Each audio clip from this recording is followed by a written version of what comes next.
people, I hire interns, I place people in my affiliated companies, I place people in my relationships that I've built over the last 25 years.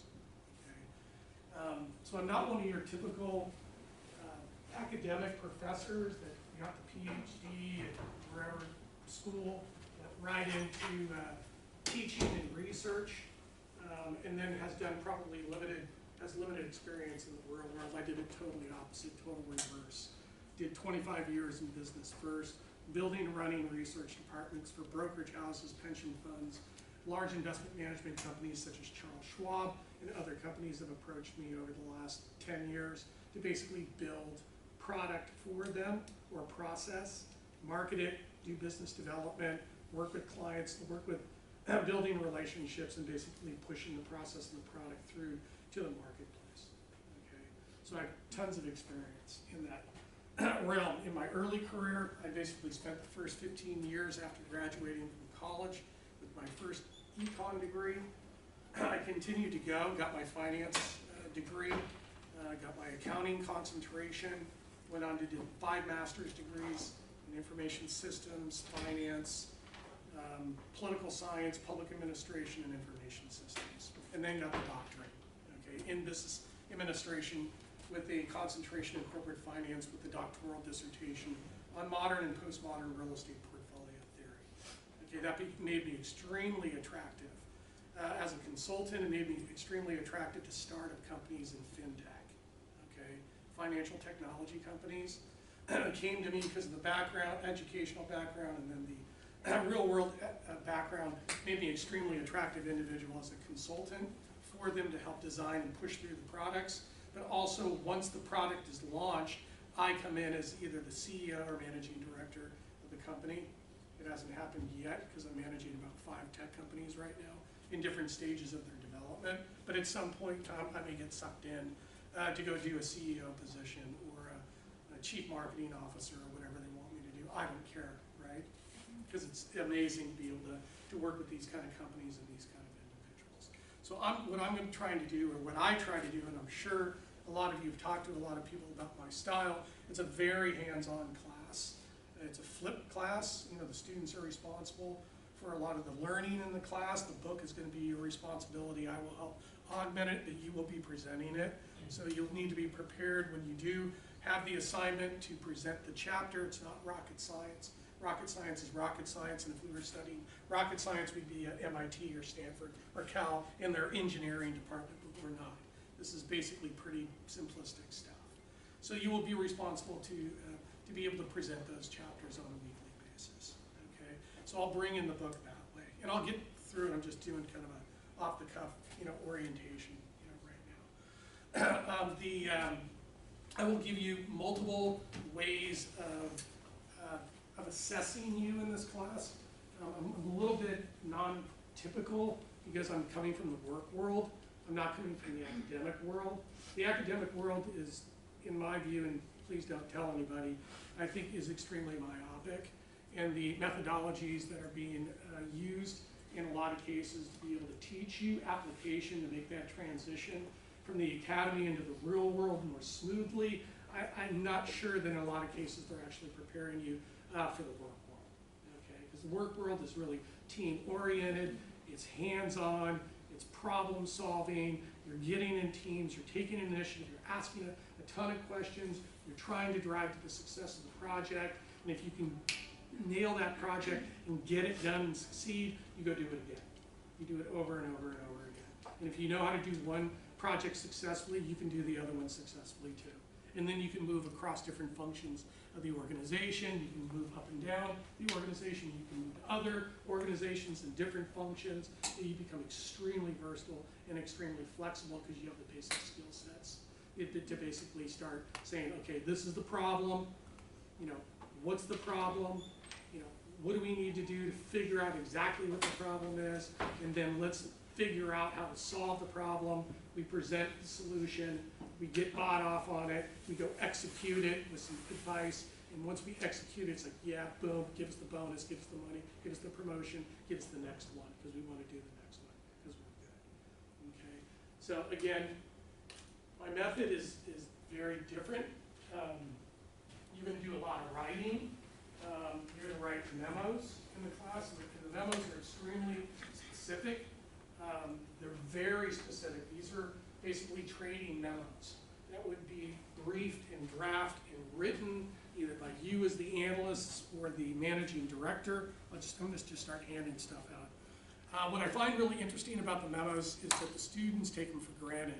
They don't really look at them as important as they really are, because they say, oh, I've already taken the communications class, and I really don't need to be doing this again. Really? Because every time I look at the memos, at least for the first 8 weeks, it doesn't look like you've gone through a communications class. It looks like you've pretty much forgotten everything from the communications class. And you don't know how to write at basically business quality level because nobody's taught that to you over a 7-year career. So these memos are extremely important because the first thing the hiring manager is going to ask you is, do you have a writing sample? How many writing samples do you have? Do you have a 1-pager, a 3-pager, a 5-pager, a 10-pager? Do you have any other work or PowerPoint presentations or professional looking decks, which I will also walk you through, that you can show me that you know how to do a professional pitch book or a professional deck that you can present in a meeting in front of a board of directors, an investment committee, senior level managers, a client team, or anybody else that's important that you're trying to convince them of what you've done is correct, and you're making the recommendation, and you know that the recommendation is correct because of your experience, and not only in school, but also out there in the world. Okay, so the memos, pitch books, you'll be doing 2. I don't do multiple choice exams, okay, I just don't. Test question, how many employers, when you go for an interview, ask you for a multiple choice exam that you've done? 0. Okay, so why are you wasting your time doing it? Okay. Everything that you do in your academics should be towards production, to be able to show a potential hiring manager for an internship or a job. Okay. And if you don't have content that basically exemplifies that, it's really hard for them to be able to assess if you're the right candidate. Okay. And I will help you. I will coach you. I will give you references. I will give you reference letters. Mary Beth Schatt, who works with me on the 3rd floor, you should get your resume to her as soon as possible, because you're going to have to give me a resume at least 3 times during the semester so I can proofread it. And if you're interested in, I'm going to ask you a little bit later as I kind of go through the orientation, I'm going to ask you your name, the school, the major, your concentration, graduation date, the company you're going to work for, and the position you want. Okay. You need more of those. Yeah, you can just pass them around. I'd start taking pictures of the memos, and I'd start taking pictures of the pitch books, okay? Because you're going to need them. Okay. But I want you to see what the end product is going to be, because this is what you're going to be working on with your team at the end of the semester. After I've trained you on all the financial economics and the financial ratio analyses and the investment analyses, we're going to value a stock, okay? And we're going to value Goldman Sachs, or JP Morgan, or Wells Fargo, or B of A, whoever you want. But these large financial institutions make up the top 5 banks in the U.S. and control over 50% of the assets in the United States. 5 banks control 50% of all bank assets. Do you think those companies are well run? Do you think they're well run? Yeah. Do you think they're highly competitive?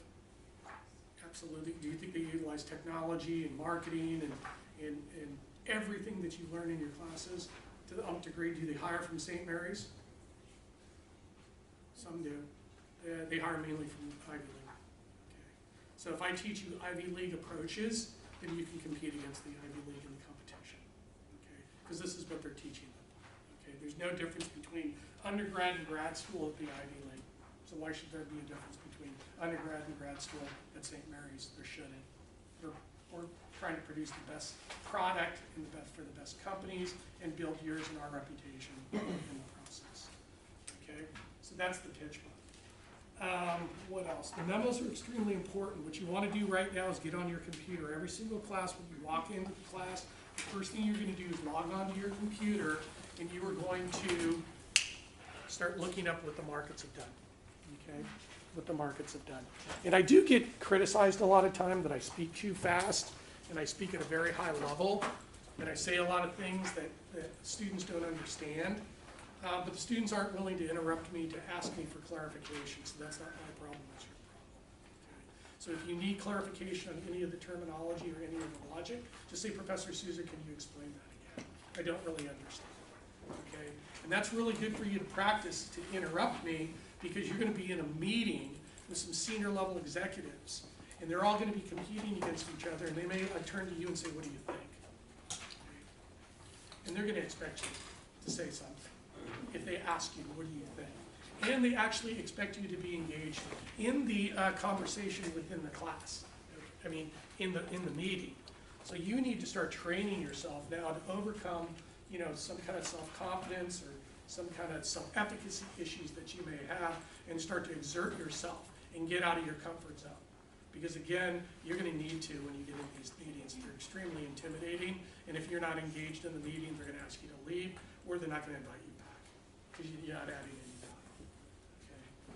Okay? So get on your computers, go to Yahoo Finance. Go to yahoo.com, go to Yahoo Finance. Everybody, because that's why I got the computer lab. What we're doing is a simulated trading environment. The traders know all the economics, all the finance, all the business, all the psychology, all the sociology. They know the technology. They know how to use Excel. They know how to do R, Python, all that stuff. They went to the best schools. They've studied finance and economics. They know everything. They think really quickly, because the markets are constant. There's constant news coming in 24 hours a day, 7 days a week, all over the world that impact the markets. Okay, it's either the stock market, the bond market, the gold market, the oil market, currencies. There is trillions and trillions and trillions and trillions of dollars that are traded every day, 24 hours a day, 7 days a week. There are trillions and trillions and trillions of dollars invested in these asset classes across the world by multinational corporations, pension funds, and you as individuals will be exposed to these asset classes. When you start to work, you will be building a 401k or a self-directed IRA. You may make some money and start investing in stocks, in bonds. You may actually invest in real estate. At some point in time, you may decide to buy a home or an investment piece of real estate. You are totally impacted by all of these asset classes. And to think that you're not is totally naive, okay? And the one thing that's totally naive too is most of my students think that they are going to get the money from their grandparents and their parents.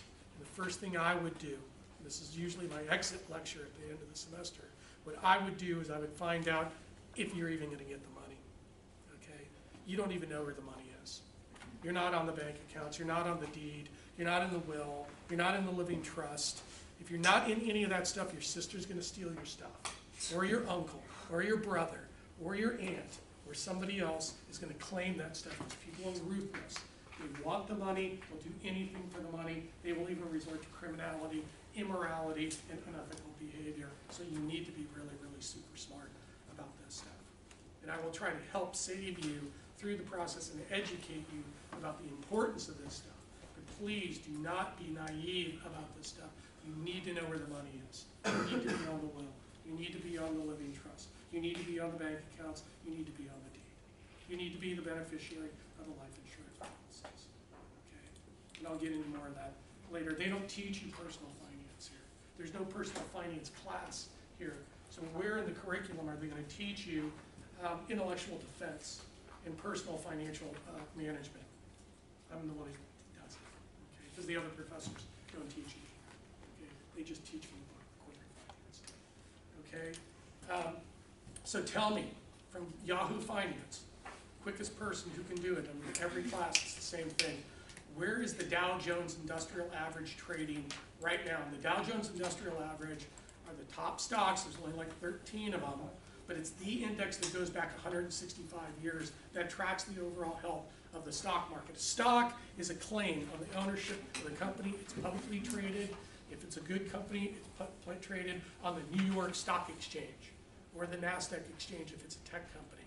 So these publicly traded shares trade on these exchanges, and they are priced every single second of the day while they're open. Now the market opens 9 o'clock Eastern time and shuts at 4, so it's open at 6 our time and closes at 1 because we're in a different time zone. Okay. But the Dow Jones, the S&P 500 or Standard & Poor's, top 500 companies that trade on the New York Stock Exchange, the NASDAQ exchange, which is the top 2,000 tech companies and other indexes, track the overall health of the stock market. And I am, and everybody in this room is exposed to the stock market, okay, because it's the #1 accumulator of wealth, if you can stomach the volatility. So where's the Dow trading right now? Last time I looked, it was around 26,000. Okay, so it's dropped. And it's been extremely volatile over the last 3 to 4 months. Okay, extremely volatile. It's only been going up for about 10 years with a couple of corrections. But now there's been extreme volatility. And when the stock market moves in any one day by 100 points, doesn't mean anything. If it moves by 200 points or 250 points, that means there's some news that came out. If it goes up or down, particularly down by 500 points, something major has happened. And if it drops 1,000 points, they're going to shut the exchanges because something major has happened. Okay? And the stock market has been trading around 26,000 recently, but it's now dipped below 26,000, in between 26 and 25,000. When I first was investing in the Dow type of stock, when I first started investing, it was trading at 3,000 in early 1980. Now it's 26, 25,000. So imagine how much money you made over the years if you were just constantly putting money, $1,000 a month, 500, 250,000 bucks a month into the market for 30 years. You would be extremely wealthy, okay, if you could stomach the volatility. Okay, so that's kind of that's the stock market. What about a barrel of oil? What is a barrel? Do we care about a barrel of oil? Absolutely, because everything in this room is basically petroleum-based products that uses oil and gasoline as basically an input into the production or consumption. So we're totally tied to oil. And oil actually has an influence on inflation. Okay? And remember, if inflation goes up, your money's worth less. So we care about inflation. So where is a barrel of oil trading right now? Was that crude oil is trading at 53.50? 53. And what was the high that it ever got? Can you go back to like 2000? What was it trading at around in 2000 or 98, 99? So it's at 53 now. Where was it trading historically? Like right after, George Bush II took office, who just happens to be an oil man. And Dick Cheney was an oil man too. So where's oil trading right now on a barrel basis? Everybody should be engaged. Everybody should be searching for the information. I'm going to ask you questions during the class, and you're going to have, you have computers in front of you, you have laptops, you have tablets, you have cell phones. You are the most enabled generation ever. There's no excuse for you not to be able to access the information and give me the answer right now. It was different in the 90s when we didn't have all the technology. Now corporate executives, when you're in meetings, expect you to be able to get the information, either internal or external, to answer the question right there. So in 2008, it peaked at $136.31. Okay, so what percentage is that decline? Just guess. It's at 50, was at 130, that's about what, 70%? Something like that, 70%. So basically since its peak, the price of oil is down like 70%. And it's gone up significantly and it's dropped. Imagine if oil's dropping, what if you're an oil exporting country like Saudi Arabia or Dubai or Venezuela or Iraq, or Russia, are you going to be impacted? Are your revenues, are your tax revenues going to be impacted? Are your reserves going to be impacted? Could that cause some of those countries to become desperate and invoke regional wars to basically try to gain power and gain influence and try to gain some market share? Do countries become desperate when their finances start to collapse because they're tied to one industry? Did you guys take history? Yeah. Everything that you've learned in all of your classes are totally applicable in business. Everything. Okay. So you got to bring it all together and you bring it into finance and economics. Okay. So where is gold trading right now per ounce? Do we care where gold goes? Do we care about gold? Does anybody know about gold? What would you do? What would you have to be to buy gold? What would drive you? What would motivate you to buy gold and not stocks or bonds? You don't have faith in the dollar? Exactly. So your currency is basically devaluing in front of your eyes, depreciating because you have hyperinflation. Do you think people in Venezuela who have had 1,000,000% inflation this year are buying the peso? No. Do you think they're buying their stocks?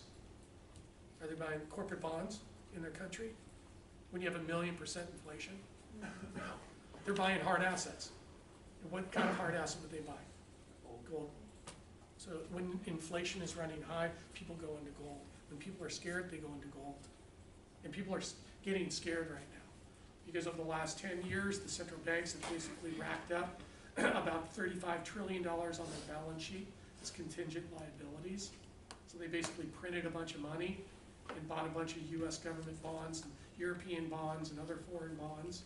So basically the monetary authorities, the central banks, have basically become an arm of the treasuries of these countries, which means they lack credibility and they lack independence.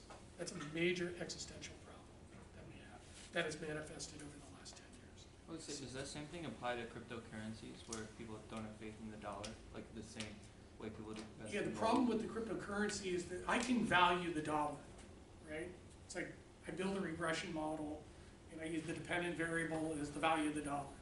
So what I can do is find like 5 factors that will basically determine what the value of the currency is. Can you give me one of those factors? If you were hired to basically build a US dollar value forecast model, what variables would be in your model that would predict the value of the dollar? Test question. It's actually on the test. So if you were valuing the dollar, if you were valuing a currency, give me 5 factors that would need to be in the model to be able to predict the value of the currency. Give me one. Go back to your macroeconomics class. Give me one factor. Would be how much is in circulation? There could be a liquidity factor, there could be a float liquidity factor, but I'm looking at fundamental factors as opposed to monetary factors, yes. Currency exchange rate? I'll throw that into the liquidity piece. I'm looking for fundamental factors. Supply and demand sentiment. You're getting close. I'm looking for macroeconomic factors. Macro factors. Yeah, probably. Do you think the value of the currency is going to go up or down with the unemployment rate? The unemployment rate goes down. Do people have more or less money? More money. And if they have more money, do they save or consume more? They save and consume more. If they consume more, what happens to GDP? GDP goes up. Then what happens to corporate profits? They go up. What happens to stock prices? They go up. Okay. So one could be consumption, GDP, unemployment, wage growth, returns on real estate stocks and bonds will cause capital flows to come into the economy, come into the country, that will then be deployed to the most efficient factors for production of the highest rate of return or the highest risk-adjusted rate of return, capital inflows, foreign direct investment into the country will have an effect. Those are all the factors that would drive the value of any currency. And we'll go over that. I will go through all the supply-demand analysis. I'll go through all the factors, because the supply-demand analysis around the 5 major asset classes is basically the intellectual theory around writing the memos. Okay, so I'm going to be training you on how to write the memos, the economic logic behind supply and demand analysis, to forecast these prices and the values, and then we will be putting that data in the memos to support your forecast if it's going to go up and down. And then we have basically derivative trades. Derivative trades. It's chapter 22, but I'm bringing derivatives right up to the front of the class because it's extremely important to understand the financial engineering around inventing these financial products to allow individuals and institutions and corporations to basically be able to bet and hedge their market exposures. Okay, so we're going to do that. How about the 10-year Treasury yield? Do we care about the 10-year Treasury yield? Do we? Anybody got any student loans? Yeah, the student loan interest rate is pegged directly to the 10-year Treasury. So if the 10-year Treasury goes up, what happens to your student loan interest rate? Goes up. And what if the 10-year Treasury yield goes down? What happens to your student loan rate? goes down if it's floating, if it's adjustable. Yours may be fixed. So the 10-year treasury yield is the benchmark interest rate. Everything is pegged off of student loans, personal loans, mortgages, financing for equipment. The 10-year treasury is the most important yield of the index bond. And these are government bonds. They're considered default-free and very high liquidity, but they're very susceptible to inflation and inflation expectations. And I'll walk you through the Fisher equation later on, which is basically the equation that you should have been exposed to in your macroeconomics course. I'm going to go through it again, and I'm going to set a solid foundation of macroeconomics and monetary policy and financial economics in this class. And then what we will do is we will layer on the finance. That's all up here. Then we drill down into the finance. Because interest rates, as they go up and down, stock and bond prices go up and down. Okay? So the finance is not at the top of the pyramid. Okay? The top of the pyramid is basically philosophy, okay, and politics and law. Sociology and psychology surrounds it. And then once you get it through the law and the politics, you get into public administration, then you get into economics, then you get into finance, then you get into the accounting. And accounting is basically the basis of everything. It's the basis of everything. If you're a financial institution, nonprofit agency, public company, private company, you gotta have accounting systems in place. And then you roll up all that accounting to the finance level, and then you go out and you raise capital in the capital markets, either the stock market, the bond market, from private investors, public investors, through markets or institutions, to get the capital you need to grow your firm because there's so much demand for your product. Okay? So that's kind of a crash course on this stuff. I'll get into the statistical pretest in a minute. I'll give out the pretest. I will give out the quiz, okay, and I'll give out the extra credit problem set. And that way, there's no confusion. Okay, there's no confusion on what's on the exam. I gave you the exam first day of class. I'm going to go over the exam in class. I'm even going to do study sessions around the exam. Okay, so there's no reason other than lack of motivation or lack of interest or some kind of issues, family issues or sports issues or other issues that you just didn't get to. Okay, and maybe I should step back a little bit too.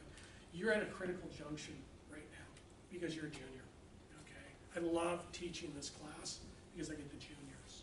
Okay, but the juniors, there's a demarcation with the juniors. Okay, there are people who come into their junior year and they're still tied to post-adolescence in the last 16 years or 14 years of their adolescence. That was great, but now you're looking towards your career. You're now trying to look towards the future and your future. That was great, this is now, okay? So you have to make that psychological shift away from the post-adolescence into adulthood, okay? And that's what's critical about this class is I will help you make that transition, but you gotta be willing to go and to come with us, okay? A lot of my students try to fight and stay in this post-adolescence, and they have a hard time. They don't work well in teams, they got their own stuff going on, they don't come to class, they don't watch the videos, they don't talk to their teammates, and then they come to me 6 weeks before the class, and I gotta help them out, remediate all of that stuff because they were screwing around for the first 2 months of class. Okay, I'll do it, but again, I shouldn't have to do that stuff. Okay, my theory in my classes is everybody should want to get an A, period. Okay, period. And if you don't want an A in the class, you'll settle for a B or a C. I even had one student that said he would take a D. Okay, I'm not going to let you. Okay, I'm not going to let you get a B or a C or a D or an F or any of that. So I'm not. I'm pushing you to an A. Okay, so that's my goal. All right, and let me just show you the philosophy here. So this is the way most professors will teach. Has anybody heard of the bell curve? Your main, we'll be doing a bunch of this stuff in class, but a lot of the schools, a lot of the academics have to apply this bell curve distribution. So you got your A's, right? You got your B's, we'll call these the C's and the D's and the F's. Okay? And in business school, like when I was at San Francisco State, it was all straight. Okay, there There was no curving or any of that stuff. It was like, there's 3 exams, quiz, midterm, final. You study, you take the assessment, you do good, great. You don't do good, you're out. You know, you're done. D, F, whatever, C. Okay. This is really messed up. Okay, this doesn't do anything for anybody, in my view. It basically penalizes these people, and some of them could have learning disabilities or have family issues, or they come from socioeconomically disadvantaged areas and didn't go to those schools, you know, in grammar school or 12K.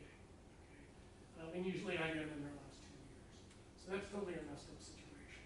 So you really need to focus on these people, move these people over into here. Now the C students are really B and A students.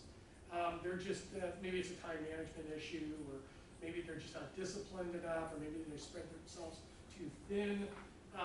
So really the C students are really A students, really with a little encouragement and opportunities to remediate any of the issues that they may have had during the time period in class. So I'm a big proponent of giving you a lot of work, multiple instruments delivered in a deliverable package. I review the deliverable package, month 1, month 2, month 3, that's the end. After month 1, you hand in the deliverable package. It's professionally put together. Me and my TAs will review the deliverable package to look for the content, look for the effort, look for the detail that you put into it, and then we will give it back to you if it doesn't meet basically the A or the B or really the A standard. I will give it back to you and you'll redo it again. Okay. Instead of you're stuck down here or here, whatever, that doesn't work in the real world. You go back, you redo stuff over again until it's perfect. Once it's perfect, then we can use it.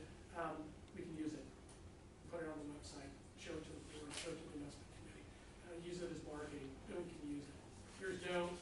Okay. Academics is weird. You're so used to handing stuff in and getting a grade, right, and then moving on. In the real world, it's totally opposite. You hand stuff in, we basically, you know, give you all kinds of comments. You go back, you fix it, you give it back to me. I give you more comments. You go back, you fix it, you give it back to me. I give you more comments. You go back, you fix it. I look at it, it's perfect. Let's go. Let's make a presentation. Let's use it. Let's post it to the website. Okay. Let's put it in the marketing. That's how it works. That's how I do this. Okay. So it pushes everybody into the A category. Okay. And usually I would say, because I'm using multiple instruments instead of one instrument, like an exam or multiple choice, or an exam with 4 questions or something like that, by having multiple instruments put into a deliverable package, it gives you a chance to go back and rework it, and as you rework it, you all end up here. And maybe I get 1 or 2 right here, and this is heartbreaking for me. Heartbreaking, because either they just didn't get it, they didn't get it, they weren't into it, okay? And it was like, it was heartbreaking, because there's no reason. And you guys don't give A+. There's a lot of students that deserve A+, because they put the work in. It's amazing, the product that I've seen come out of these classes over the last 4 years. Amazing product. So that's my philosophy. Okay. And if you stick with me and you believe my philosophy, and you can talk to anybody else who's taking my class. Some people find it agitating and irritating, but at the end of the day, they see the benefits of it. Okay. And usually the first day is the worst for them, because it's so intimidating.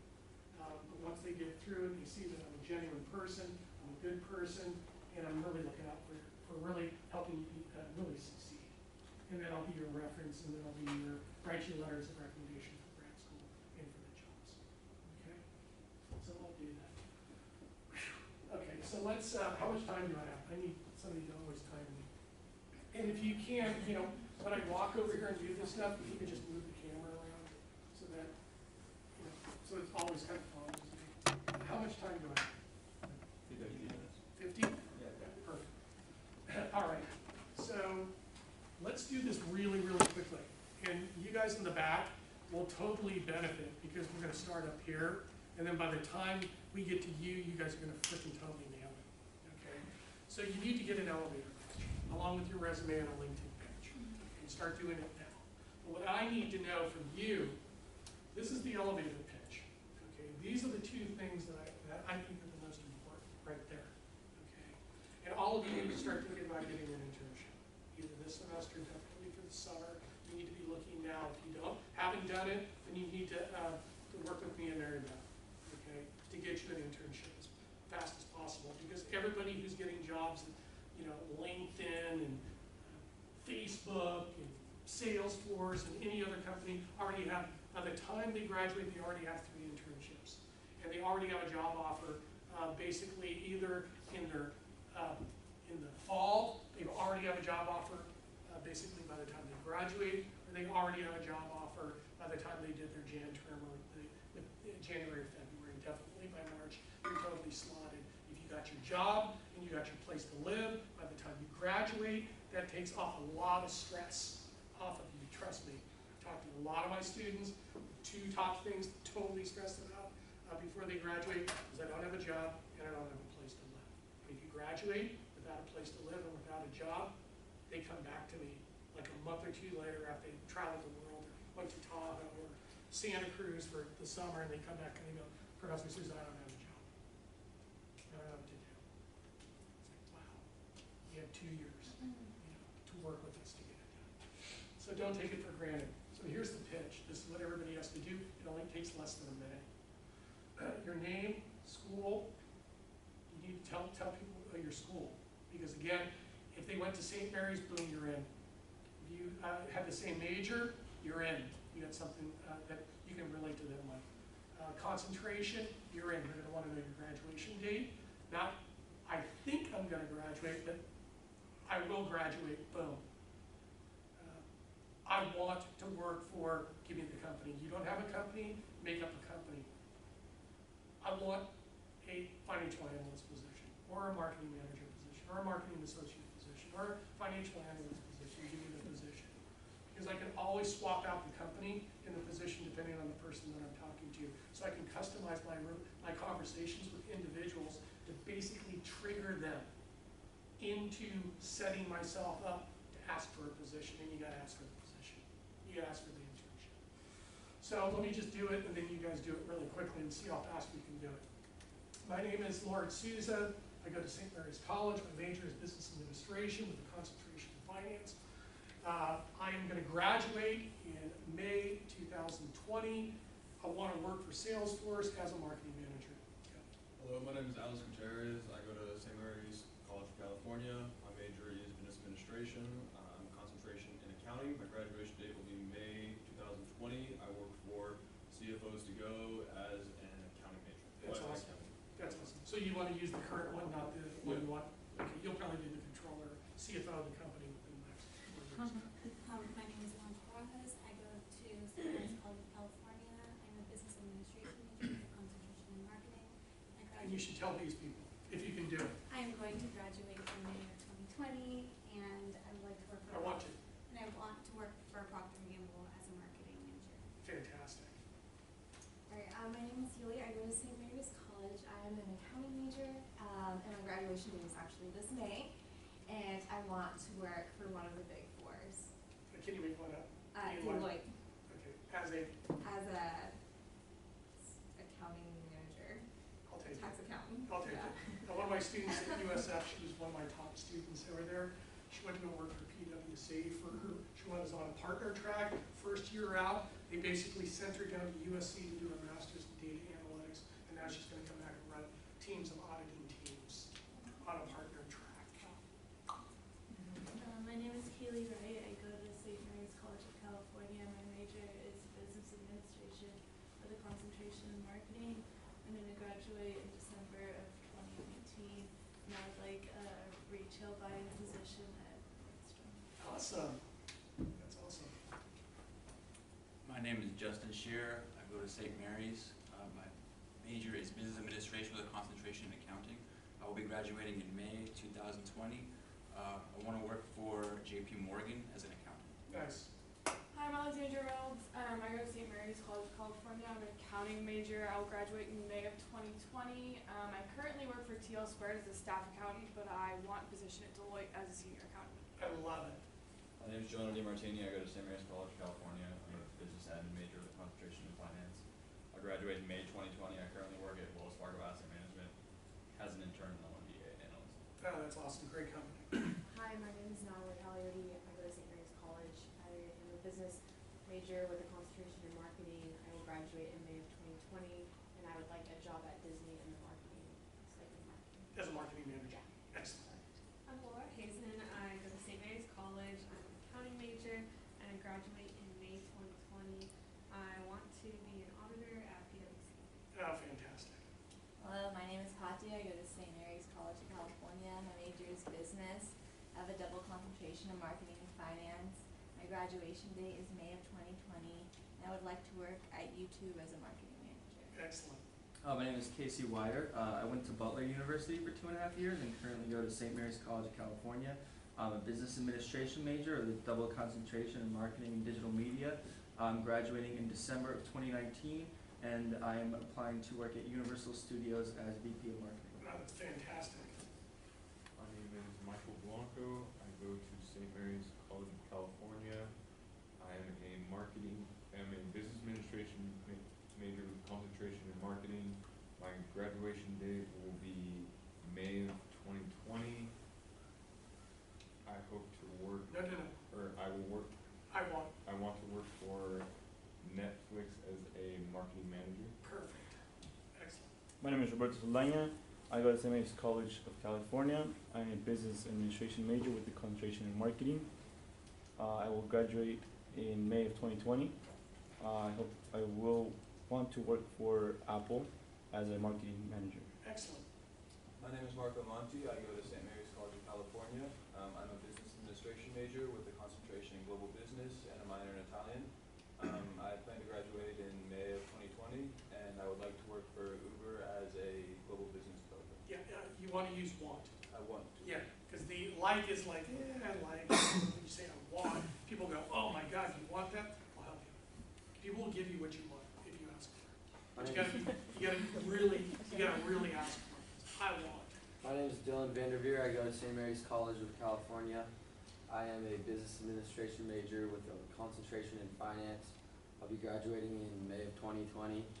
I want to work for BlackRock as a financial analyst. Oh, that's fantastic. My name is Michael James. I go to St. Mary's College of California. I'm a business administration major with a concentration in marketing. I'll graduate in May of 2020, and I'd like to work for Apple as a marketing manager. Excellent. Hi, my name is Kimberly Lowe. And again, it's what? I go to St. Mary's College of California. My major is business administration with a concentration in marketing. I graduate May 2020, and I want to work for Nike as a marketing manager. Oh, excellent. When you decide that, my sister works in Seattle. So. My name is Bronwyn Lane. I'm a student at St. Mary's College of California. I'm a business administration major with a concentration in finance. I'll be graduating in May of 2020. I've been working for Wells Fargo for the past 2 years and want to continue with the company as a financial analyst. That's fantastic. Congratulations. Hi, I'm Brett Moralia. I go to St. Mary's College of California. I'm a business administration major with a concentration in entrepreneurship. I will graduate in May 2020, and I want to work for Cashback as an accountant. Great. Hi, I'm Ryan Novus. I go to St. Mary's College of California. I'm an accounting major. I graduate in May 2020. I want to work for Ernst & Young as a tax accountant. That's great. Congratulations. I'm Abdel Shami. I go to St. Mary's College of California. I'm a business major with a concentration in finance and data analytics. I'm going to graduate in May 2020, and I want to work at Salesforce as an analyst. Yeah, that's fantastic. Now that you know what you want, go get it, okay? Because you will get what you want, but you got to work for it. You got to work towards it. And you tell people what you want. They will look out for you. They will tell other people. And before you know it, you're going to get a call from somebody, and they're going to say, hey, guess what? They have an internship or have an in for you once you send me your resume. My resume's not ready yet. Get your resume ready as soon as possible, because you never know where the opportunity is going to come, and all of a sudden you're going to get called up to the major league, okay? And you're going to have to be ready to go, okay? And that's what our job is to prepare you, so that when you do get the call to go up to the major league, we're there to help you get there, okay? And then just another footnote, one of my students told me, and I took him like 2 years ago, he's been in some of my other classes, and And I thought it was I was really touched, by what he said. He said, Professor Souza, he said, your method of teaching, I call relationship-based teaching. It's not some kind of pedagogy or whatever they call it. It's really relationship-based learning, relationship-based teaching. So I work with students one-on-one. I work very closely with them. I coach them. I mentor them. I walk them through the logic. I walk them through the stuff that they're stuck on.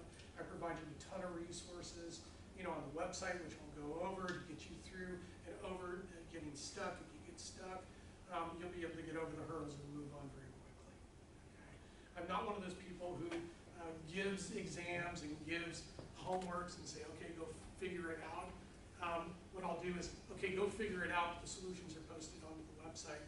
So once you get stuck, then go refer to it so you can figure out how to do it correctly and then move on.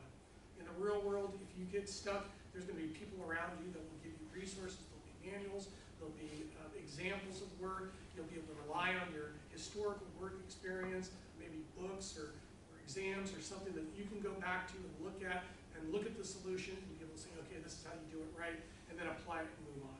Getting stuck and getting frustrated is a waste of time. Okay? And we just don't have a lot of time. Okay? We have a lot of material that we have to go through. I like to go through a lot of material, and I think you're going to learn more with my method than some of the other methods. Okay? So this was great, right? So this was great. So please work towards it. Get your resume, get your LinkedIn, work with me and Mary Beth. Start leveraging the contacts of St. Mary's, because all of the companies that you mentioned are St. Mary's graduates that are there. Some more recent, some older, some that sit on some of these committees here. Leverage what you have now. Don't wait until you graduate. Okay, do it now. Okay. So did we talk enough about the memos? I'm going to walk you through the memos. I also have videos and examples of the memos. I gave you examples of the memos, and then I walk you through the memos. We'll go over and over and over again, and then by the end of the semester, you'll go, okay, I totally get it. Okay. But I always get a few students that don't take the memos seriously, and then hand me in these memos at the end of the semester after I've already corrected them 3 times. They still don't correct them and hand them in to me, and they can't use them as writing samples because they're not perfect. They have to be perfect. Okay. When you hand something to somebody, you should have somebody look over it at least 3 times to make sure that it's perfect before you give it to somebody. Okay. Because they're going to check and see if you have a period at the end of the sentence, if you were using the correct subject-verb agreement, if you had the right conjunction, if you had the right punctuations and capitalizations, if the formatting was correct in your report and your memo. They're looking for all of that stuff. We are looking for that because we want to see if you have attention to detail. Okay? And if you do have attention to detail and everything's perfect and boom, you can give it to them and they'll love it because they'll know that you can do that kind of work. And then we'll do this stuff in a second, right here. And then what I want to do is the course website. And then afterwards, what you're going to do is you're going to put your teams up here. I probably have too many teams. Fill in the teams. These are going to be the teams that you're going to work with. At the end of the semester, I would already, in every single one of your classes, you should build a high-performance team of individuals that you can work with, rely on, so that you can boost your GPA. If the person's not working out within your team, get rid of them, swap them out, or do something, because the psychology and the chemistry is not working in the environment. But if you can put together high-performance teams and high-performance sub-teams, there's no reason why you shouldn't get a 4.0, in all of your classes. Right? And then build relationships with the professor so that we can learn your names and have a relationship with you, so that way, when we're giving out the grades or when we see your work, we say, hey, come see me so I can walk you through and show you how to do it right. Okay? Not, oh, you didn't do very well on that, that's too bad, we got to keep moving. Yeah, it's like, okay, you didn't do very well on it. Come see me and I'll walk you through it and I'll show you the solution. Okay? If you can't figure it out from the resources that I provided you online, then come see me, sit down with me, and I'll walk you through it. Okay? Because at the end of the day, it's not penalization. I'm not trying to stigmatize you, I'm trying to help you. And I find that a lot of professors have this professor-student relationship that there's a stigma. So you have to build a relationship to be peers so that you're working together to accomplish what you're trying to accomplish. That's my philosophy. So if you, what I would do is go up to the website now. Does everybody have access to the course website? Yeah, I'll bring it up too.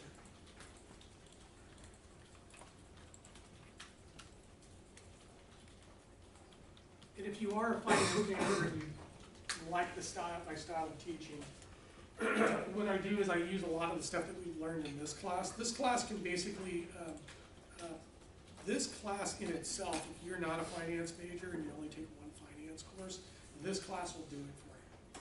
Okay, you will know everything from this class that you need to actually sit in on a finance meeting, you know, in any one of these companies. You will have everything that you need to participate. And again, I would not, well, maybe I'll do a test question. If you're, let's say you're working in marketing at Salesforce, and you're in a marketing meeting and there's a finance person in there, because a lot of finance people sit in on the marketing meetings because the marketing basically sets the revenue projections and the cash flow projections, drills down into earnings to allow us to be able to forecast our stock price and to be able to figure out what our cost of capital is. So it's really important that as finance people sit in on the marketing meetings. So you're sitting around in this marketing meeting and the finance person, they're talking and they go, well, I need a little help on the financial modeling. Do you guys have anybody here that would be willing to work with me? What's the first thing you do? You volunteer. You raise your hand, you say, I'll do it as fast as you can. Because somebody else, some like hoity-toity person that got a degree from Stanford or Cal is going to be overly aggressive and they're going to try to beat you to the punch. But you're going to be faster than them and you're going to say, I'll do it. And then you go work with the finance person. And before you know it, they pull you over and you move up on the finance side and then maybe they move you back onto the marketing side at some point. Going back and forth between marketing and finance, ops and finance, digital media, marketing, IT and finance. And you can move across functional functions of the organization as you move up in your career, either in the company or outside the company. So you're gaining all kinds of skill sets and all kinds of perspectives so that every meeting you're in, you're adding value because you have experiences across the whole organization. You're not just siloed or specialized. I'm going to deviate on a lot of this stuff because a lot of my students told me over the years that I should bring in a lot of this advisory stuff, not at the end of the semester, but at the beginning of the semester to kind of set, set the tone, the application, which is what I do. So what I'll do, does everybody have the website up? Okay, everybody got to it? Okay, awesome. So I'm going to use the announcements. There's multiple methods of communications here. I will send out announcements and might send out some emails. I will be posting to the website constantly, particularly the videos. So I'll try to upload the video to YouTube as quickly as possible and then post it to you to either go to it or I'll send it out to you. Okay, so you always have that channel to basically go back and review, especially for people who are in sports and people who have family issues or have work-related issues. This becomes very important, but don't use it as a crutch. I remember everybody's face. I know who comes to class and who doesn't come to class. And if you don't communicate with me and say, Professor Susan, I'm not coming to class today because of X or Y, it hurts me. Okay, particularly if people don't come to class chronically. Okay, then it really hurts me. I take it personal. Okay, and I take a lot of things personally, which a lot of my students say, don't take it personal. They're going to see a lot of that when you get into the real world because people are going to agitate you and really mess with you when you're working in groups because of egos, and they're going to say, "Oh, you're just so sensitive." Don't take it so seriously, but you do. Okay. Here, this Wiley Plus right here, this Wiley Plus homepage. This is an option for you. You can get the ebook with the Wiley Plus feature to it. This is the book if you do the hard copy or soft copy, and you can get the Wiley Plus, or you can do the ebook. However you want to do it. A lot of students say, hey, the cost of the books are really expensive. I really can't afford it, so I'm not going to buy it, and I'm not going to read it. Okay, so I know a lot of students don't read the books, okay, because they ask me questions like, what's a security? Well, it's in the first chapter of the book. If you read the book, then you know what a security is. So if you read the books, and I've been told by my students that when I read the book, a lot of the things that you were talking about started to make sense to me. Okay, So if you read the book, it will make sense, okay? If you can't afford the book, then share it. Buy a hard copy, rip it apart, and share it with each other. You just cut the cost in a third, at least. Or get the ebook and then do the Wiley Plus if you want the Wiley Plus. The Wiley Plus is really good for students because they have Excel videos, that will walk you through the Excel steps. I'm not a big Excel person, but I'll probably bring some Excel in. And then over here, they have solutions videos for the homeworks, and they have narrated PowerPoint presentations, although you will be doing the presentations on the PowerPoints along with me, but mostly you. So you will be doing your own narrated PowerPoints. But if you want to review the narrated PowerPoints before you do your presentation, that would be even more probably better, right? Because you'll be able to model these people that actually had done it and were very precise in their language and their presentations. Okay? So these are really good. There's some Excel templates. So it's really these 4 pieces right here to help you if you get stuck, you know, or it's just not, you're having a hard time wiring your brain. Okay, mathematics is just wiring your brain. Some of us are wired for math. Some of us are wired for marketing. If you're a marketing person, you're not wired for math, get wired in math. If you're a math person, you're wired in math, and you're not wired in marketing or management, get wired in marketing and management. You have to be wired in both. Okay? It's not one or the other. You got to be good at both. And if you know that you're weak in one area, go focus on it, remediate it. Okay? Because the top professionals, the top students, the top individuals are good at both. Maybe they weren't good at one or the other at one time, but they focused on it and they became good at both. That's how we do it. All right, and then here is the log from last semester. So basically the log, as you can see, here are all the lectures. Now these were they go from most recent to old. So these were all the team presentations. So if you want to go check out some of the team presentations when we were doing Goldman Sachs last semester, go check them out. Some of them are pretty good. Usually the ones first are the best ones because usually the best teams and the best students want to go first, right? And then the ones who don't want to do it and didn't do a good job are going to last. So usually the first ones are up front. And then all the lectures are posted by date. This semester I'll try to put some detail in there so you know what they are, but there's just a chronology of all of the lectures for the whole semester. So some people may want to go check out the lectures or the styles. Here's, and I'll just hand this out now. Why don't we hand out these? Will you hand out the syllabi for me? Okay. And I do hard copies of stuff. You should basically build a folder or a binder. Start putting stuff into your binder or your folder and bring it to class every single time, because that'll be your reference. Usually in class I ask questions to the class, and a lot of people just stand around and they go like that, totally disengaged. Where the question that I'm asking could actually be Googled really quickly on a computer and you can get me the answer really quickly. If you took really good notes in class, you can go to your notes and give me the question really quickly. Okay? So the question becomes, how much engagement do you want to be engaged in the class? You need to be engaged in the class. The computer's there for resources, for you to basically pull up the resources. Not to look at your golf swing, not to look at the last rugby game that you played, not to shop for shoes or accessories or any of that stuff. Use the computers as basically a resource to get the information that you need to be able to participate and to give us answers very quickly. Okay? All right. So there's the syllabus, and then right here where it says financial product innovation and supply demand analysis, I think those are pictures and or videos of the exam, and I'll give out the exam later. What I'm also going to do is I'm going to give you blue books, okay, and the exams, okay? And what you're going to do is you're going to take notes in the blue book, okay? With the exam, when we go over it, you're going to take notes in here. And the class notes and the exam notes will be used as extra credit, and this will be used as your study guide, okay, to study for the exam. Okay? So it's a twofer. It's your study guide and it's your extra credit, okay? All right, And then up here, one of the questions on the exam is financial product innovation. And marketing people in digital media will love this stuff, because basically what I did was I took the marketing literature and the operations research literature and basically applied it to product innovation in the finance field. And finance is basically a technology. It's technology, okay? It's technology. So basically it's technology marketing. Financial product innovation in marketing is technology development and marketing, okay?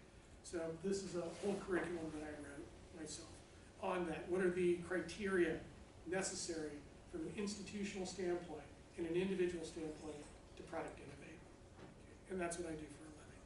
I innovate product for other companies and processes. And then the supply-demand analyses around the major asset classes. Okay. And then we'll do videos. I'll walk you through all this stuff. All right. And then here, for those of you who are interested in a career in finance or marketing in a financial institution or a finance company, the SIE exam, okay? AXA Advisors out of San Francisco. I know the managing partner there. I've known him for 30 years. His son is now the recruiting manager over there.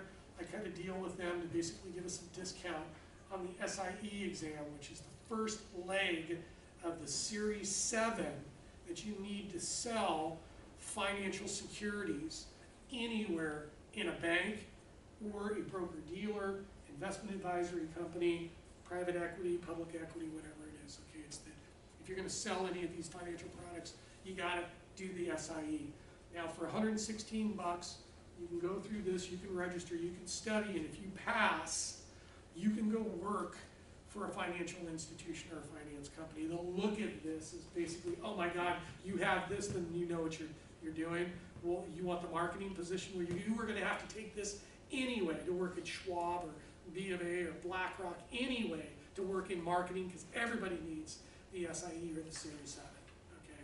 Because you're working with clients and stuff. And you can't work for a broker-dealer or an investment management company, the big ones, and go out and make presentations without a Series 7, okay?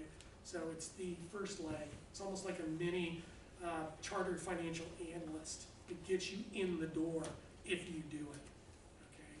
And if you're interested in wealth advisory, you need the insurance license too in the state of California, and you need the Series 66 from FINRA as the registered investment advisory license too. I have all of those things. And I have the real estate broker's license too. So I have a lot of stuff, okay? So I'm making that available to all of my students. If you're interested, let me know. So I can get you started. I can get you an interview at AXA. They have internships, they have jobs. You do this, you pass, you go work for them, you're done. Okay, and even if you don't like it, you're gonna meet a lot of people, and then you can go do something else somewhere else. But just going through that process is extremely valuable. Okay. So here are the other course logs that I did over the years. If you're interested, here's the syllabus. I already handed out the syllabus. I get it all the time for my students. When's the exam, Professor Souza? Well, he gave you the syllabus. You told me when the exam is. Okay. When's the memos due? It's in the syllabus. Okay. The exams, let me just do a little bit on the exams. So you got a quiz, you got a midterm, you got a final. Okay. And when I do the philosophy of the class is I basically front load the work in the class and give it back to you at the end of the semester, so that you can spend time on your other classes. So you're not totally stressed out with me and mad at me for making you work really hard at the end of the semester, because you're going to be competing with everybody else. And usually professors make the hardest part of the class at the end of the class, not the first of the class. So I bring everything up front. So the hardest part of the class is the first month, okay, with the first exam, okay? And then once you get that done, once you've done that, you have 2 days. You have the Tuesday and the Thursday to work on the quiz. So basically you come in, and I'll even have a review session before that, so that when you walk in to take the quiz, you sit down, I give you exactly the same quiz with the new blue book, and you've been studying from the old blue book, as the extra credit and study guide. You come in, you make an attempt at it, okay? Then you give me the exam back. And some people say, well, Professor Souza, I didn't do very well because I really didn't study. Go study. Okay, so you got all Tuesday night, you got all Wednesday night, you got Thursday morning to get your stuff together to come back and do it. You take the first leg of the exam on Tuesday, you give it back to me, you go study, you come back, you take the rest of the exam that you didn't finish on Thursday. Okay? And then if you still didn't get it, I give it back to you and I have you correct it.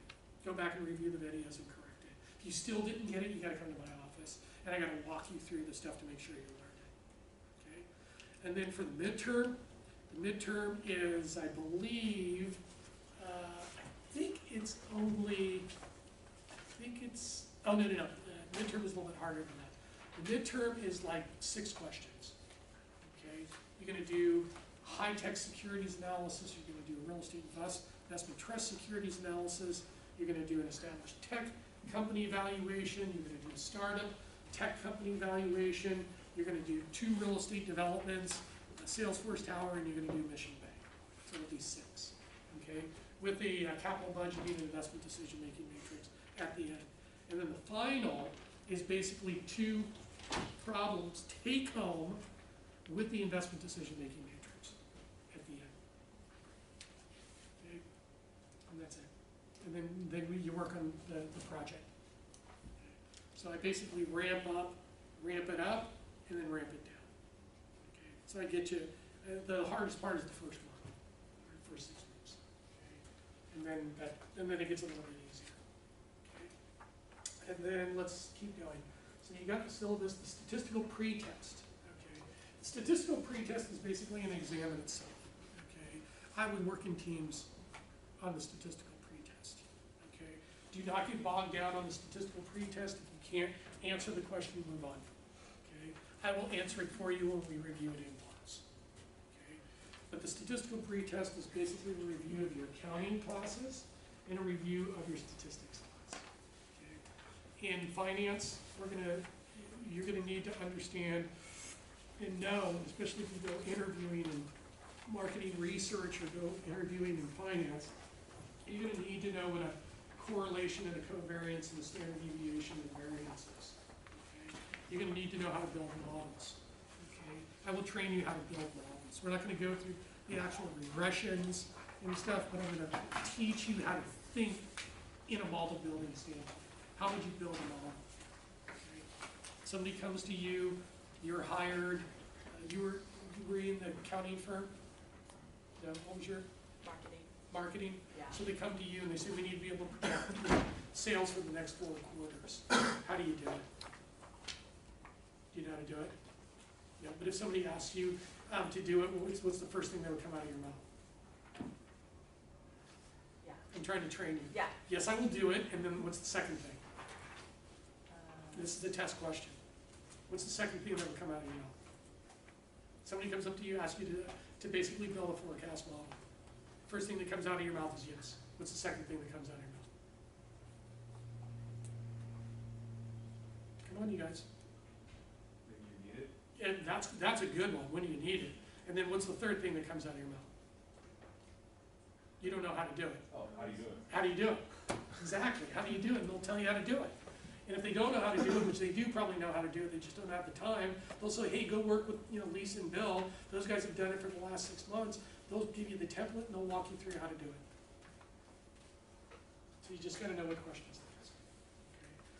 Okay. All right, so the statistical pretest. So I handed those out.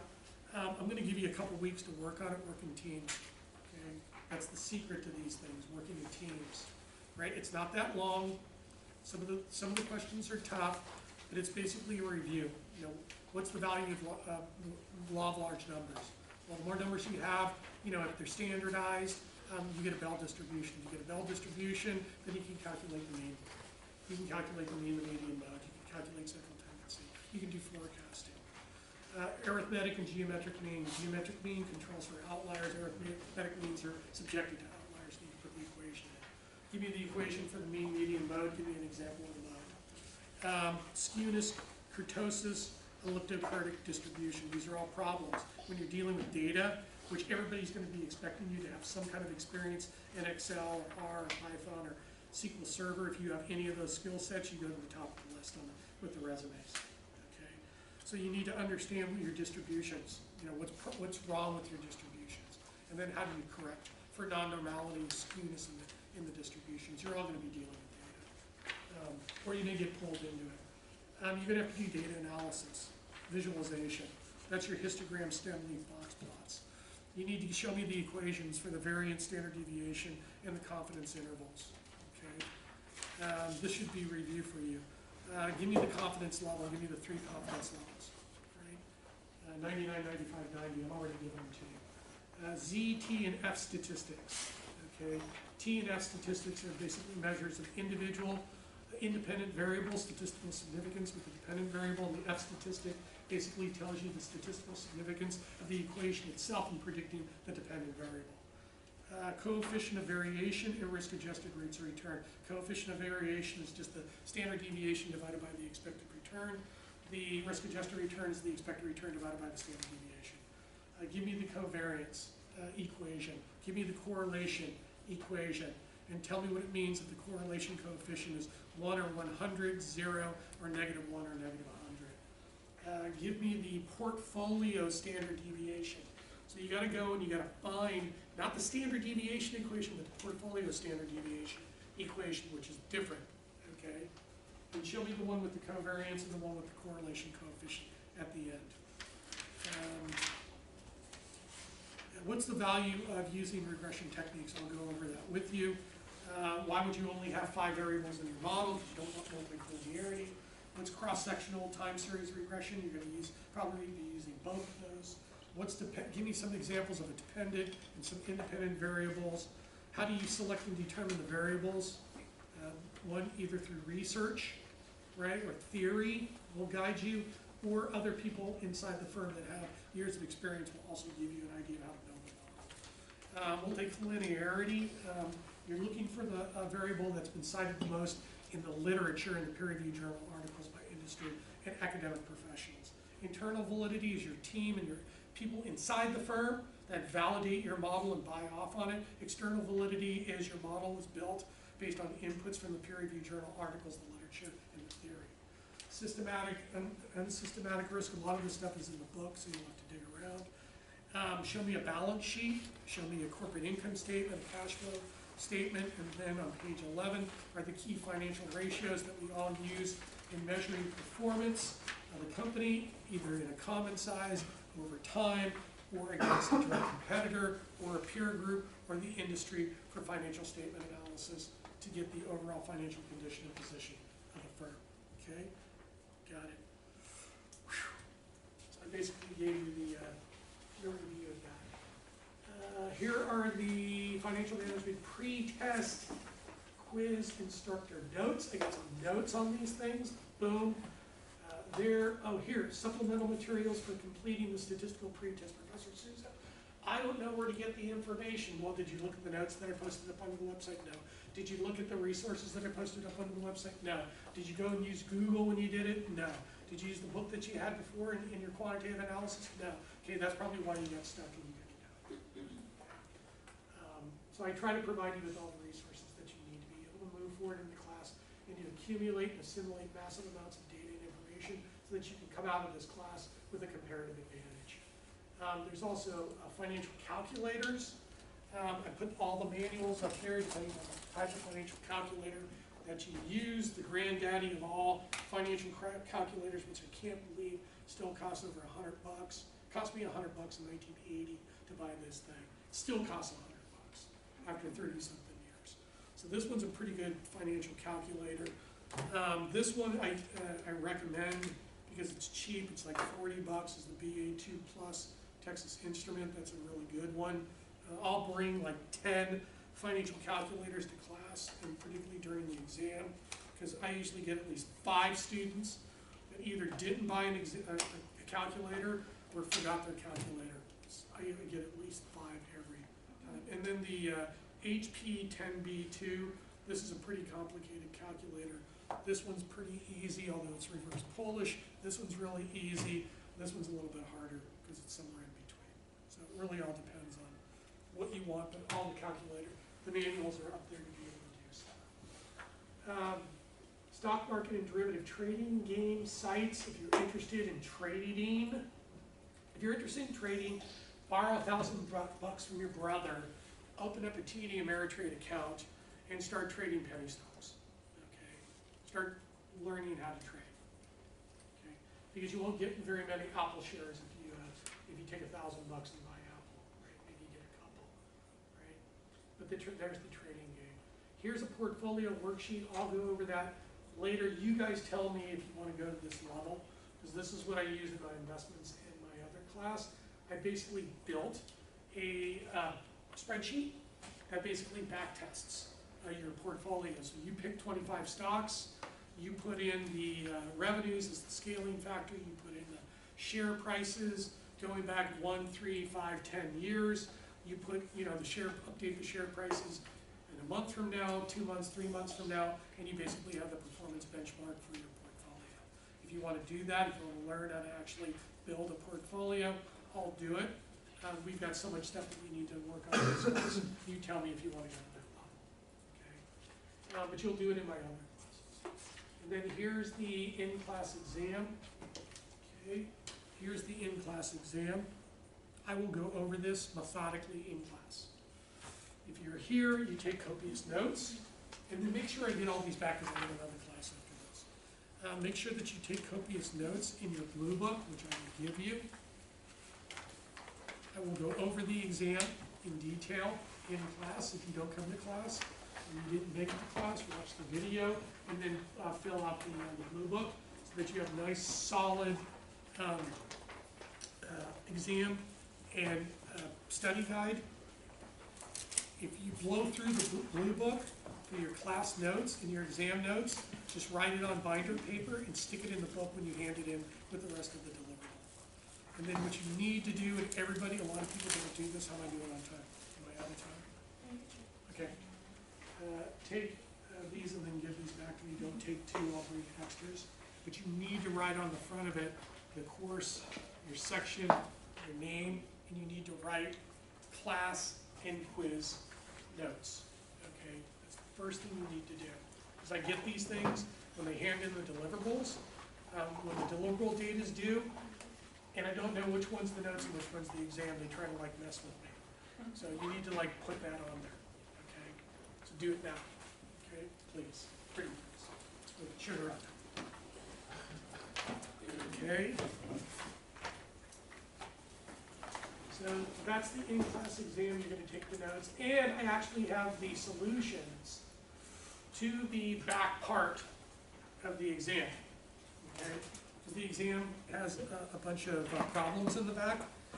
The number one thing I want you to pull from this class, the number one skill set I want you to pull from this class is valuation. How do you value something? A piece of real estate, a company, different types of companies, different types of, how do you value? How do you use the different valuation techniques to then come up with a value and compare it against the current price and then make the decision, should we buy it? Should we not buy it? Should we buy it? How do you do the discounted cash flow? How do you make capital budgeting decisions? Because you want to be involved. You want to be involved in mergers and acquisitions within your firm. You're looking to buy a private or public company, I want to be involved with it. We want to start a new company, I want to be involved in it. What can we sell the company for after we start it? I want to be involved in the valuation process. Okay, so that's what we're trying to do for the major takeaways. So there's the exam, there's the solutions to the back part of the quiz. Yes, sir. Do you have an extra exam? Yeah. Are there any extras laying around? Did everybody get them? Yeah, don't let them fall around. Yeah, and if there's any extras, please bring them forward. Thank you. That, and then he will do it. That's the pretest and then the exam here. Okay, got it. Perfect, awesome. Statistical pretest, perfect. You guys are awesome, thank you so much, appreciate it. Great. That's perfect. Everybody get pictures of the memos. There's some examples of the memos up there. There's videos of how to walk through and do the memos. Up there, I will walk you through the memos too. Did you guys all get examples of the memos? Take pictures of it and stuff? Okay, perfect. I tried to pull the best ones out of there. How much time do I have? Perfect. And then the extra credit problem set with the solutions. Extra credit problem set with the solutions. Not extra credit problem set without the solutions, extra credit problem set with the solutions. So you want to really learn this stuff. You basically work through the extra credit problem set with the solutions, so you're memorizing all of the techniques to be able to answer the questions exactly correct. Okay? Then you fill it out, and then you give it to me, and you get extra bonus points. Okay? So the extra credit problem set. And then we'll probably use the problem set and the homeworks, and the homework solutions are also up there. Okay? So there's no reason why you can't do the homeworks on time, because I gave you the solutions. So you can walk through them, you can learn how to do it the right way. You're not wasting your time trying to figure it out. You've got the solution right there. Just bring it over and then study the answer and the solution so you memorize how to do it the right way. Okay? You're not memorizing it on how to do it the wrong way. You're memorizing on how to do it the right way. Okay? And that's how I got really good grades in my accounting class. Anybody struggle with accounting? Anybody struggle with accounting? Well, not you, obviously. But anybody else struggle with accounting? I struggled with accounting until I figured it out. What I did was I basically memorized all of the questions and all of the answers in the student manual and just learned the techniques so that when I walked into the exam, I knew exactly what the structure of the answer was going to be. And then I basically wrote out the structure and basically just inputted the numbers and calculated the solution, because the professor doesn't really care, does care, doesn't really care as much about if the answer is totally correct. What they want to see is that you set up the logic and that you plugged in the numbers, and you may be dyslexic that day, or you may have had a problem, or you transposed the number, so your outcome was incorrect, but you were close, and you have the total structure of the answer down, and they're going to give you extra credit. They'll give you credit. So between the right answers and the right structures, you're going to get like, okay, you'll get like 90% to get the A and the B. If you got a lot of problems wrong, but you wrote out everything correctly, you're going to get at least 70, okay? Which is basically a C but wrote it B, if you skew it, okay? So it's just a technique. So that's the statistical pretest. In the last minutes that we have, you form teams and stick your teams up there. And so that way you'll know what chapters you're going to need to present. And does team 1, team 2, do you want to do chapters 2 and 3? You want to do it on Thursday, or you want to do it next week? You tell me. Get them out of the way, or do them now? I mean, delay them or do them now? I'm going to do chapter 1. So you guys will be, team 1 and 2 will be responsible for chapters 3 and 4. So Or sorry, 2 and 3. Do it Thursday or assign? Thursday. Every Thursday we're going to be doing presentations. Gotcha. Okay, I'll lecture on Tuesdays, and then Thursdays will be problems and lectures. Okay, but usually do the student lectures. So the question is, can team 1 and 2 do chapters 2 and 3 on Thursday? Yes or no?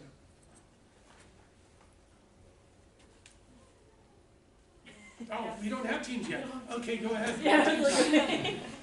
No, but my question is whoever becomes team 1 and 2, can you do it on Thursday? Or do you want to do it on Tuesday? Okay, no, you guys got to get up there and form teams quick. So all teams of 3? Just teams of 3.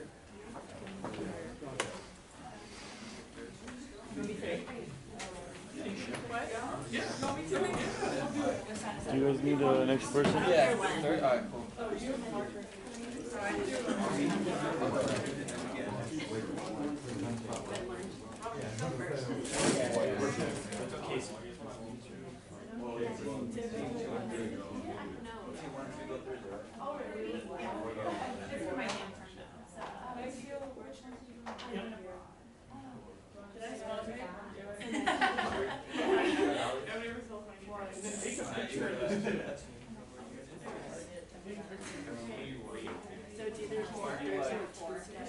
I'm fine with stories, but it's a little more time. But I don't have any books yet. I like how we're doing this.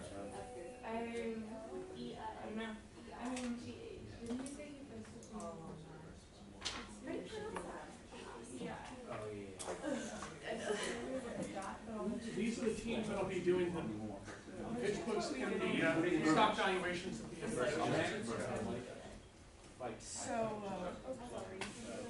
we gotta get together. I added you to it. Is that okay? Yeah. Do you not want to be with us? No, I'm here. I mean, I don't know. Yeah. You need to leave first, right? Yeah. Thank you. I'll take your memos back. Here you go. Thank you, sir. I never came back to her. No, I was moving to no idea. I thought she was like the whole time, and then I finally. Excellent. Okay. Thank you. From there, What did you say we need to put on the? take a financial times, get some great articles in here. Community comments, adopting finance, on the markets, Class notes and quiz. stocks, bonds, real estate, I heard something about quiz. currencies. Yeah, we got all this. What's where? Donald Trump has a Class notes? I heard quiz. I'm sure, right? Jeff on this stuff. Yeah, I mean, I think you have to do Working the together. Right. So when it's not our And during the exams, I bring like cheesecake and pumpkin pie or whatever. so it's clear, but when it's not our are we responsible for the No, but you start working on the end chapters, on the homework, you know, that kind of stuff. And then when you do the PowerPoint presentations, study up on it, maybe watch the Wiley Plus, edit it down because they're really too long. Your presentation shouldn't be more than like 20, 25 minutes. Some of the PowerPoints are really like 40, 50 slides. You don't need all that stuff. Condense it down. Because we all have attention deficit disorders and stuff. You know, you can't focus on anything for longer than 15 months. Do you guys have any questions or suggestions on how to class or stuff you want me to go over to add to the class? Let me know. Sandy Fall High School. If you have any job interviews, see me, Mary Beth, Oh, really? page, LinkedIn page, all set up, ready to go. And let's have fun. Thank you. And then any sports people, anybody doing sports,